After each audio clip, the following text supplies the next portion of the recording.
రంజాన్ మాసం కావడంతో భాగ్యనగరంలో పండ్ల ధరలు భగ్గుమంటున్నాయి. ఈ సీజన్లో పండ్లకు మంచి డిమాండ్ ఉంటుంది. ఉపవాస దీక్ష చేపట్టిన వ్యక్తులు, కుటుంబాలతో పాటు ఇఫ్తార్ విందుల్లోనూ పండ్ల వినియోగం అధికం. దీంతో తోపుడు బండ్ల నుంచి సూపర్ మార్కెట్లు, హైపర్ మార్కెట్ల వరకు అంతా ధరలు అమాంతం పెంచేస్తున్నారు. ఇది ఎవ్రీ ఇయర్ ఇదే ప్రాబ్లం ఉంది. డైలీ ప్రాబ్లం అవుతుంది ఇది ఎవ్రీ ఇయర్. రంజాన్ పండుగ ఎప్పుడు వస్తుందంటే అప్పుడు దాన్ని వితౌట్ ఇన్ఫర్మేషన్ పెంచేస్తున్నారు వీళ్ళు. సో ఓకే, పెద్ద పైసల వాళ్ళకి ప్రాబ్లం లేదు, మిడిల్ క్లాసు చిన్న ఫ్యామిలీకి చాలా ప్రాబ్లం అవుతుంది తీసుకోవాలంటే.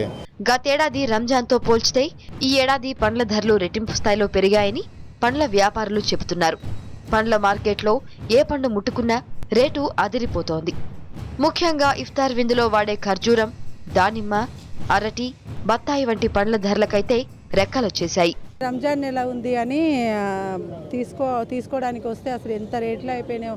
అప్పుడు అంతకుముందు తక్కువ ఉన్నాయి, ఇప్పుడు ఇంకా ఎక్కువ పెరిగినాయి. యాపిల్ బండి 50 రూపాయలు అంటున్నారు. ఎలా తీసుకోవాలి మేము?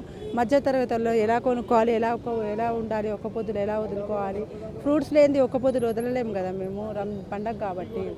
రంజాన్ ప్రారంభమైన రోజు నుంచే పండ్ల వ్యాపారులు రేట్లు పెంచేయడంతో ముస్లిం సోదరులు అవాక్కవుతున్నారు. ఇక ఉపవాస రోజులు గడుస్తున్న కొద్దీ ఏ స్థాయిలో పెరుగుతాయోనని బెంబేలెత్తుతున్నారు.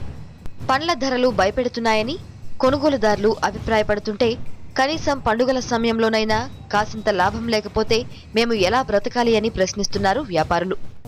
రంజాన్ పండుగల కొంచెం లాభం ఉంటుంది, మామూలు రోజుల సగం వ్యాపారం ఉంటుంది, దానిలో పచ్చి అయ్యి ఖరాబ్ కూడా అవుతాయి.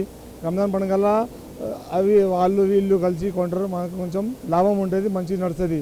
మొత్తం మీద రంజాన్ పండుగతో ఫ్రూట్ బిజినెస్ జోరుగా సాగుతోంది. పండ్ల రేట్లు సెట్ ఎక్కాయి.